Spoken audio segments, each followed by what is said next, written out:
catching up on what we didn't cover last week. Pray. Holy God, you invite us to the adventure of imagining your future for us. Help us, we pray, to be attentive to your word, to sense your presence, to be guided by your Spirit, and to think creatively and passionately about the call you have given us through Christ our Lord. Amen. Last week we spent a lot of time listing those things that have brought many of us to Trinity. What I'd like you to do this week is begin. We will not have nearly as long a list because we've got several other questions to cover. What are the things that have kept you at Trinity? Because as you know, many of your sisters and brothers haven't always weathered the storms. And you obviously have. And I suspect that means there's a reason why you have chosen to stay both through thick and thin and to continue to serve God in this place. So the first question is not just why did you come, as we said last week, what keeps you here? What makes this place your church? Relationships. Relationships. I'm going to highlight, I think some of the same things will come up that we said last week. And if I can find those easily, I will simply circle them rather than rewrite them. The quality of relationships. After a while, it really does feel like you belong, your family, and it would be very hard to build that kind of community anywhere else. And I think that's really true for many, many of you. Yes? I continue learning and growing here. Wow, great. That's really important. Continue learning and growing here.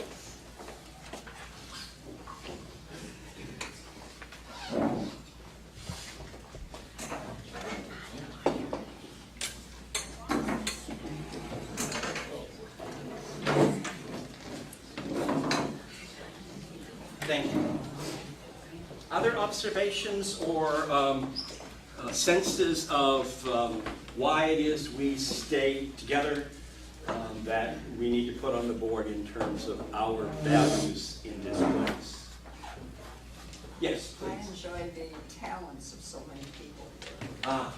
We have a richly gifted congregation, don't we?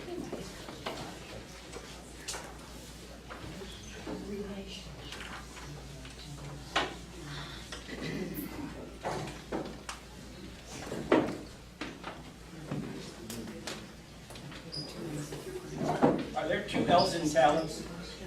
No. Good.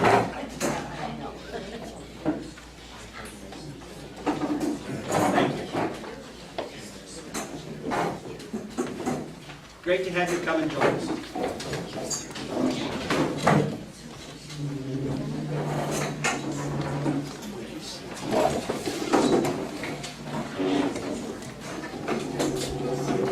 We are discussing together, as we did last week. Last week was what brought us to Trinity. This week, what keeps us at Trinity. And we're starting to put circles on the board around those things that feel like they've really rooted us in this place and made it our home. Other ideas? Yes? I think in times of difficulty for the congregation, the feeling that you have an obligation to stay and try to be part of the solution to a problem rather than walking away. Thank you. I think that's a really important observation. That in times of challenge, many people feel as though they can contribute by trying to be part of the solution rather than part of the problem. Am I putting that? Yeah, rather than just walking away. Yeah. Yeah.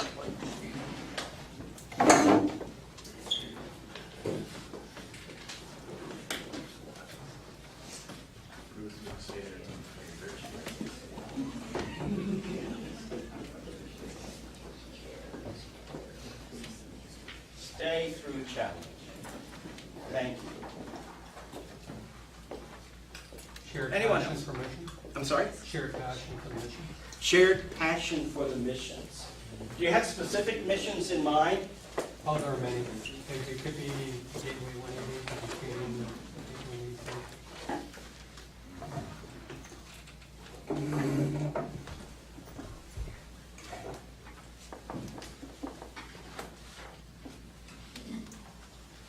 And if I heard you, you said Gateway 180, Having the meals, and and the ones that serve. meal program, what's that called? Toast. Toast, thank you. And what was the other? Gateway 180. Gateway 180, thank you. Distribution of the bread. Thank you. The bread ministry. Thank you, thank you, thank you. Anything else before we move on to another question? Don't want to miss anybody who has something important. Excellent preaching. Excellent preaching. Except during interrupts.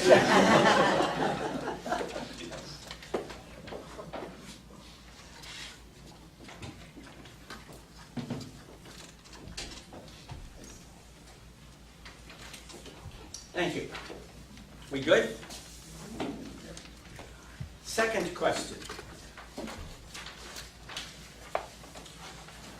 What are the unique strengths of those who lead the parish? What are the things that come to the top as we look at the life of our congregation and its ministry? It calls them unique strengths, and that may be a simpler, more secular way of saying it. Part of what it's asking are, what are God's gifts to us here through those who are part of the ministry of this congregation, those of you in this room and others? Any observations, please? Well, I remember shortly after I joined Trinity, the split among the Lutherans occurred. This was the Seminex The split? Seminex, the whole thing, Right. the Lutheran Church, Missouri Synod, and so forth. Thank you. And our pastor at that time, and I'm going to mention Dick Wagner, I think I don't know if he was an officer of the congregation, even maybe the president, I don't know. But they gave a steady, positive path and kept their calm and kept us calm, and I have never forgotten that leadership. Thank you. That's a really important observation.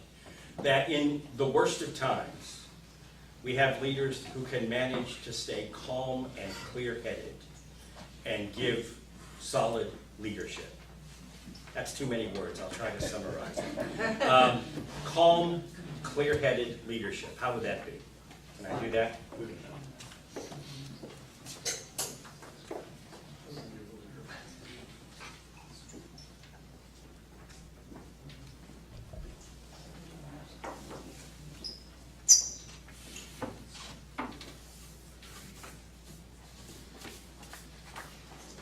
Thank you.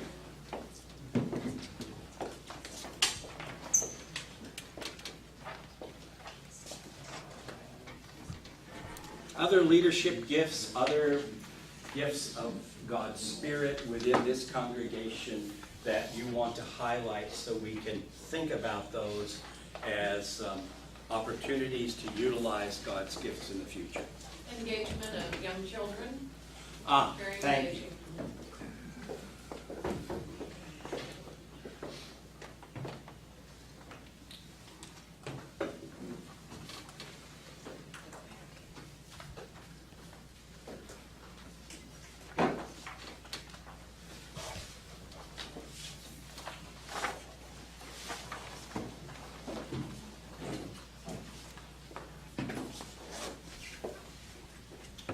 Thank you. Anything else? I think the ability to recognize and utilize the strengths of people in the congregation. Thank you. The ability to recognize and utilize others' skills. I'm going to put that on the board in your terms. I think of that as the gift of encouragement, of being able to lift up the capacities of others, to recognize and utilize the gifts of others.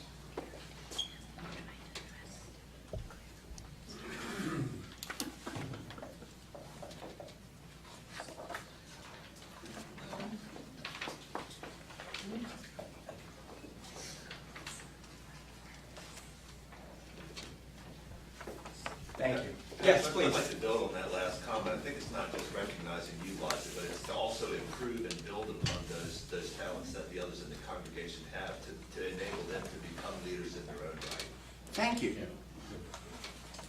Really quickly, and I don't mean to put you on the spot with this, but... Sure you do. Okay, maybe I... That's all right.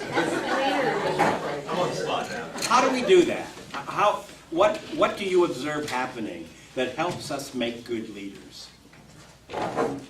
Yeah, most of the time, my experience in seeing that is primarily in the business world, but it's to remove obstacles so that others can then remove obstacles that are keeping people from being leaders and to take on more of those responsibilities and moving forward. So in my mind, it's supporting what if somebody wants to take on a leadership position, it's supporting them and removing the obstacles that prevent them from fulfilling their desire to lead or to take an action over and to then build themselves up and sort of take that responsibility away from somebody else.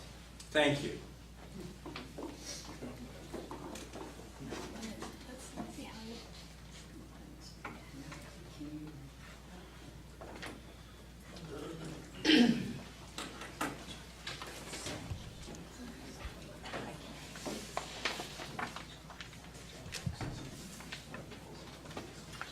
And keep in mind that improve and support new leaders actually talks about working to remove obstacles to their leadership, which I think is an important piece of this. I think one of the neatest examples of that process is what we're doing right now in bringing the young kids in and letting them participate in the service. And that's training them to be leaders.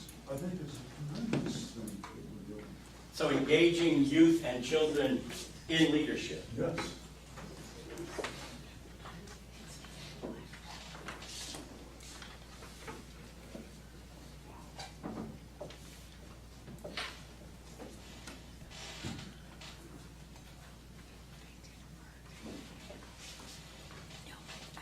And Amy would want me to say we'll be doing a lot of that this week, I suspect, in Vacation Bible School.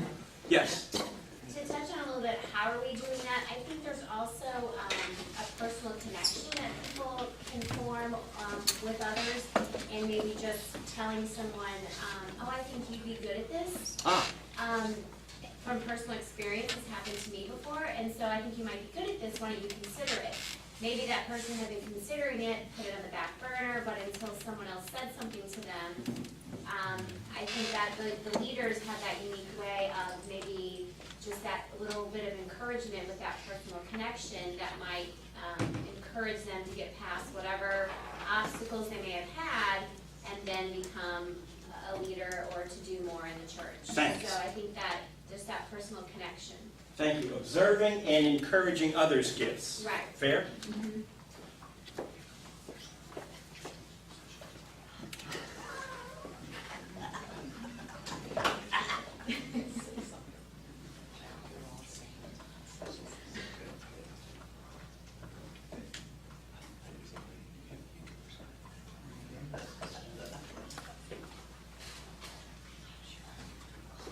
Thanks. Yes.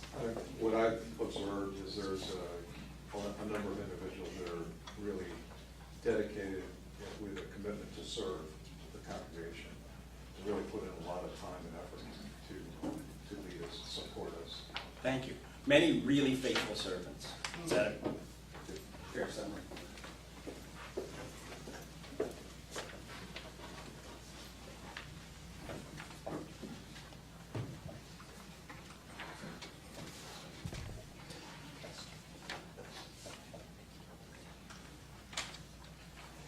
In case you're wondering about my code, circles are the reason we stay at Trinity. Squares are the leadership skills we observe in Trinity so far. Not altogether square. But you get the idea. If we're ready, I'm going to move on to the next question. We can come back to any of these that come to you in a flash, but we want to keep moving. This one is trickier, but probably really important. And that is, what spiritual gifts do you observe within the congregation of Trinity Lutheran Church? Do you know what spiritual gifts are? Anybody there? Yes, no, maybe? Let's just name a few so that we're on the right page. Peggy, tell us what they are. Compassion. Compassion? What else? Hospitality. I'm sorry? Discernment. Discernment? Hospitality. Hospitality? Patience, Patience? Kindness? Gentleness? Self-control? Involvement? faithfulness, Faithfulness? Prophecy. Love? Teaching? Joy? So far, so good? Peace? Sound familiar? Good. Having heard those, which of those gifts seem to you noticeably discernible among the body we call Trinity Lutheran Church?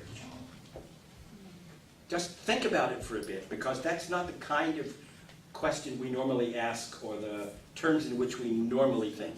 And it may take a few moments to sort that out. But what are the things you would want to say? Yeah, that's kind of who we are. Or there are many people in our congregation who seem to have this gift. And if I can, I want to build on that last comment. The truth is that when we ask any individual, and I think this is almost always true, what are your spiritual gifts? They look at you as though you've spoken in Greek. People just often don't see that in themselves. But in a small group, if you say to others, what are the spiritual gifts you recognize in each other?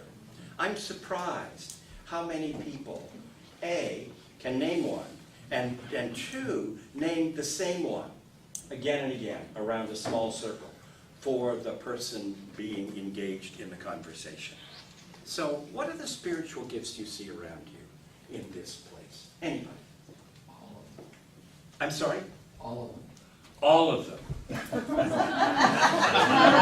That's either an ingenious comment or a cop-out, and I don't know.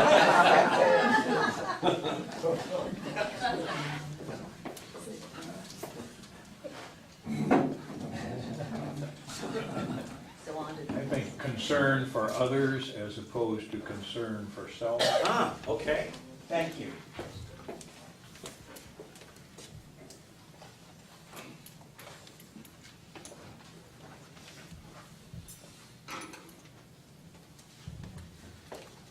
Yes. I was going to say, small group ministry here has been real helpful personally, where those spiritual gifts are very apparent. You have a bigger church, a larger church made smaller, and those gifts are really apparent, I think, of caring, generosity, faithfulness, prayer, concern, compassion. You see those much more vividly in small gatherings. I do. Yeah, yeah. Hold on here. I'm going to try to remember the ones you named, but catch me for what I missed. Generosity, Yeah. Compassion, caring, compassion, caring. praying for others, and concern. I've always thought of a lot of these people in my group as spiritual mentors. Yes, okay.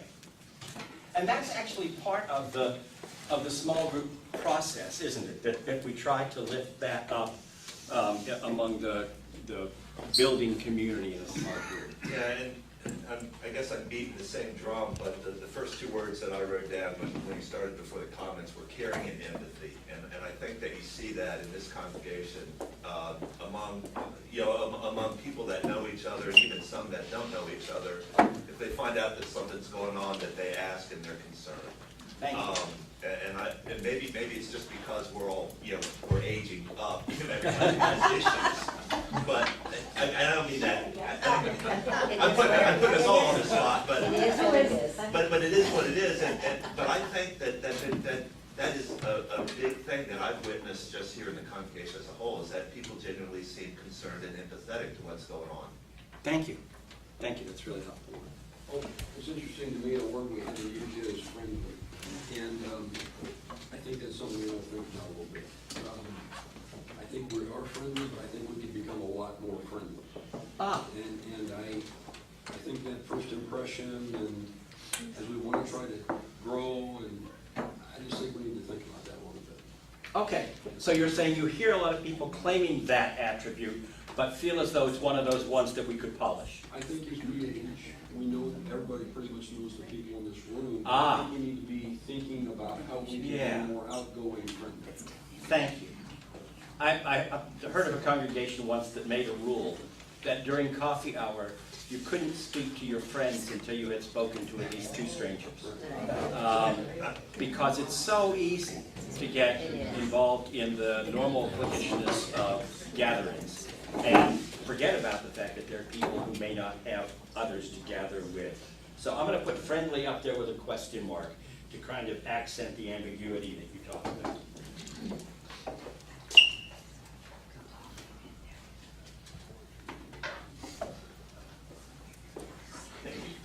There was another hand back here. Service? Service.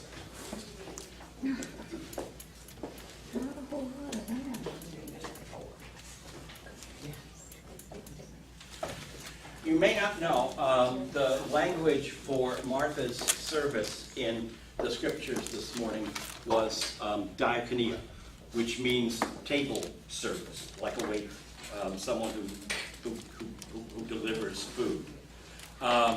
And that's also the root of the diaconal ministry, deaconesses, deacons, others, that the church refers to. In the ELCA these days, we have a larger category that talks about it as word and service, rather than word and sacrament, which is the ordained ministry.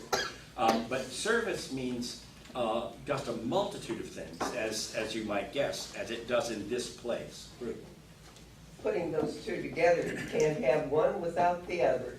Yeah, that's exactly right. That kind of servanthood is really important for other things to happen. Mary couldn't have been at Jesus' feet. If you don't listen and hear, Right. then how are you going to do? Yeah, that's well put. As a matter of fact, one of the things we've learned by watching a number of aging activists is that it's easy for them to burn out if they don't have some root of compassion and connection in terms of the meaning of what it is they're doing. Right. That you need to have both the spiritual foundation and the worldly involvement.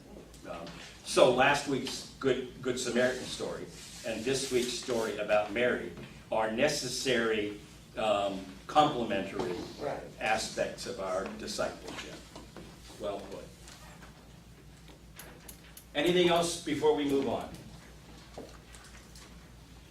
I was just going to mention. Please. Open-mindedness. I find most of the people at Trinity are open-minded, and we have come against a lot of issues in our society that are troublesome for a lot of people.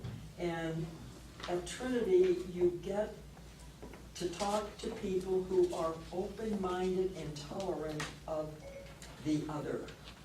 Thank you. I think that's a really important observation. I'm going to say something at the risk of offending most of you.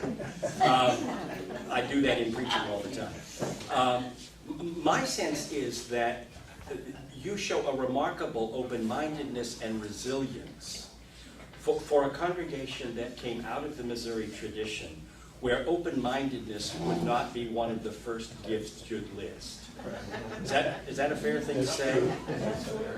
And so I find that even more dramatic, given that wasn't in your DNA, or at least it wasn't in your denominational DNA from the outset. I think that's a really interesting observation.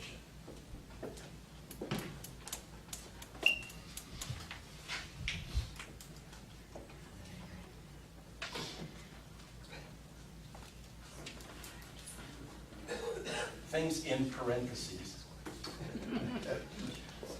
are in that category. Thank you. we began to answer the next question with that last comment. What is our unique heritage? Trinity Town and Country, Trinity Chesterfield, Trinity Lutheran Church. What's unique and different about your history and heritage? What are your foundations? Yes, please, Dave. It used to be Missouri Synod, then it became LCA, then it became ELCA. That's a unique, I think a unique thing. I'd like to hear from Dick Wagner about the history of this congregation. Longer than I have. I actually get that. I'm going to let him give you a brief answer to that question, but it won't be adequate. One of the things I promise you in the near future, I'm going to try to encourage us to have a summer picnic together in the late afternoon, some weekend, probably some Sunday, we'll see, in which what we do is answer your question using Dick and others. And that is to say, I know that when Joan was here, she had you do a timeline with some of the more significant events. I'm going to expand on that so that we cover more kinds of events in our history and add to that a special attention on the last 10 years since Joan did the timeline in your last period of transition. Dick, do you want to respond to the history question? Well, obviously, the congregation has been here for a long time, from a very rural congregation to a suburban congregation in the midst of a high-growth area, now to a congregation in the midst of maybe no growth or slow growth areas. But I think the pivotal experience of the congregation was our experience with the Seminex controversy and our ability and our willingness to accommodate those whose views of church life and doctrine and that sort of thing were more inclusive rather than exclusive. And the folks that the pastoral leadership and a number of other people who were with us in that congregation, in that situation, that really, I think, kind of shaped the future view, the future outlook of the congregation. Thank you. You have had, as I read your history, two dramatically divisive conflicts. One in the 1950s, when your pastor wanted to lead you out of the Missouri Synod because he thought it was too progressive. And so my mind just explodes when I say that. And then later, he wanted to move you into the Orthodox Lutheran Church, which didn't survive but was more conservative. And the congregation split. You became literally a public brawl. We're in the newspaper regularly. We're in the courts. But bounced back from that in a way that shows remarkable resilience. Most congregations, having cleaved in two as radically as that, would probably not have survived. And then Seminex was a second experience of a similar kind of family rift that was enormously challenging, because most of you were not just personal Missouri Synod Lutherans, you were longtime family Missouri Synod Lutherans, and so we're swimming against both your own background and your family history. And yet, again, in another terribly divisive moment that could have easily started you into a downward spiral from which you couldn't have recovered, you did recover and got stronger. Both of those are interesting stories because in both cases, you went through what could have been terminal. And instead of dying, you hung on, you grew, and you became, in some ways, more connected to the larger world. And that's a fascinating kind of history. I think it's really important to remember that, because I think that really is a part of your heritage that is really vital and important. That's what I wanted to say.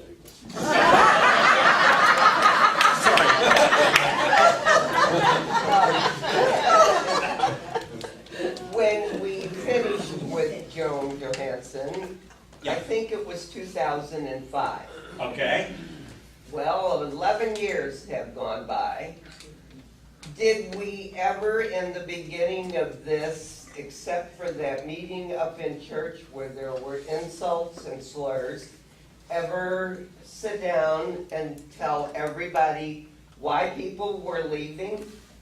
And that, or is that all hush-hush?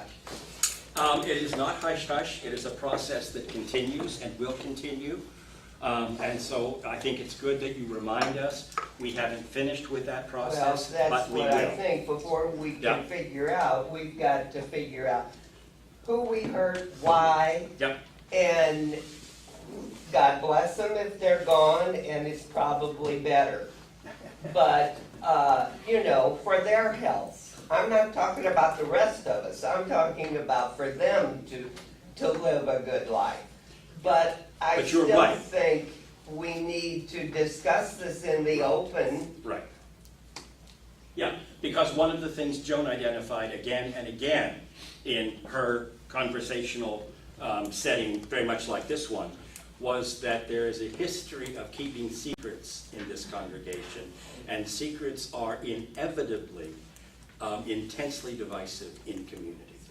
And everything that I've heard is hearsay from other ears, and too much gossip goes around. Yeah. Thank you. Good reminder. We will get there.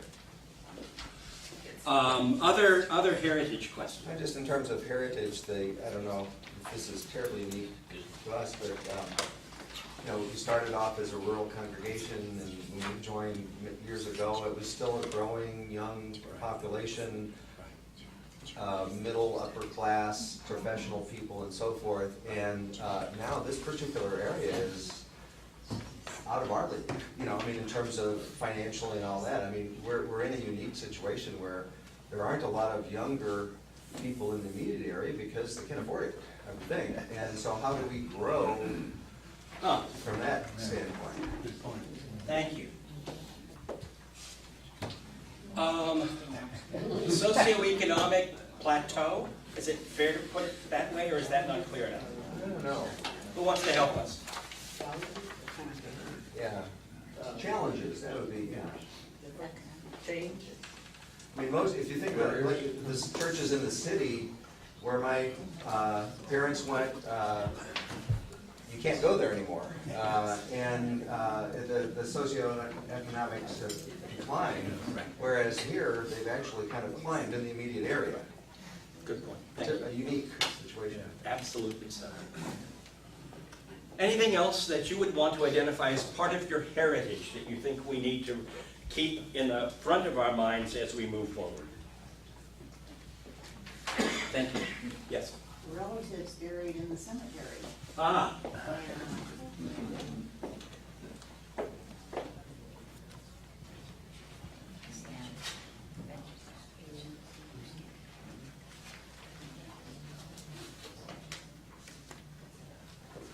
Families in repose. Members of the family who are out in the cemetery. I think that's right. Thank you. We'll move on to the last one we're going to get to today. And that is, what life experiences do most of our members share? Can you think of any? Say it. Birth and death. Well, certainly that's true. That does not make us unique.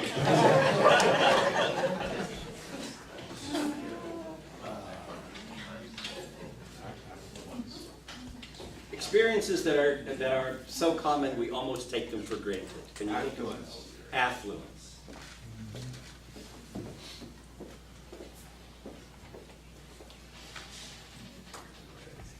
Education.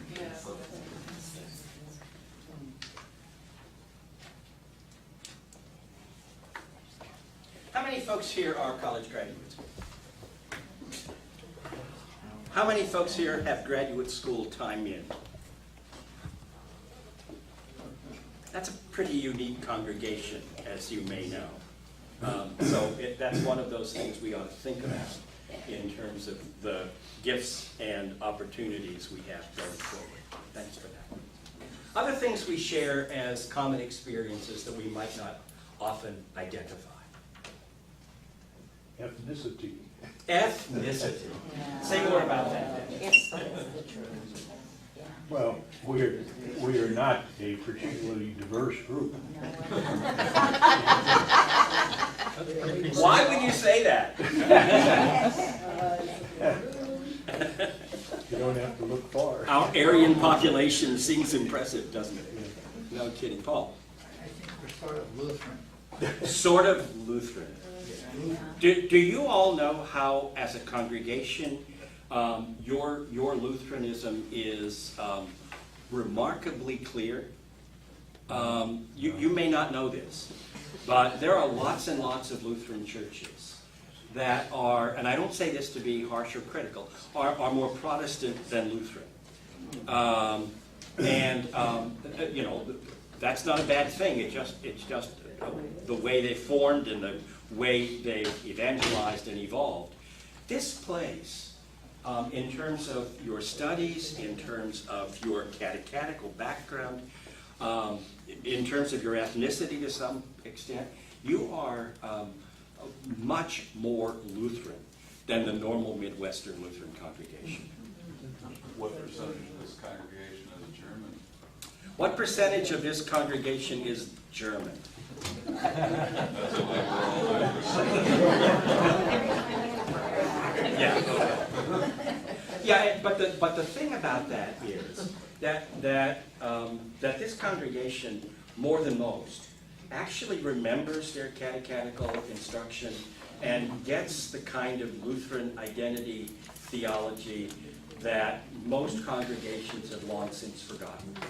So it's just really kind of good to know that. I do think, though, with that as background, we have members who come from other faith backgrounds, and rather than look down on that, I think we value that. You're right. And try to learn from that for our own faith. And if it helps, in the last 25 years, Lutheranism, especially embodied in the ELCA, has been a bridge communion. We have more than half a dozen full communion partners in other denominations. We've been at the forefront of bilateral conversations with other Christian churches and interfaith churches. So while we have a really distinct identity, it is not a closed system, but an open one. And we value that. Exactly. Yes? Well, I beg to differ with that. Go ahead. Only because we seem to have dropped the use of the word Lutheran. It's not Trinity Lutheran Church, it's Trinity Chesterfield. Not when I say it. Well, I know, but look on the front of your board. Yeah. And then we changed our logo to 3 old straight Yep. diagonal stripes and Yep. got rid of a cross. Oh, yeah, that cross was so good. So I think the important thing, and that's part of the conversation we ought to have. But Irritates me. while I hear your concerns about that, I think those concerns actually make the point rather than argue against it. I think that's the kind of thing that wouldn't chafe in most congregations, but does chafe many people here. And I think that's a documentation of how distinctly Lutheran we think we are. That's a big part of our identity. And for good and evil. But I get paid to do 2 worship services a Sunday here. And if I don't get going really quickly, I won't get to the second.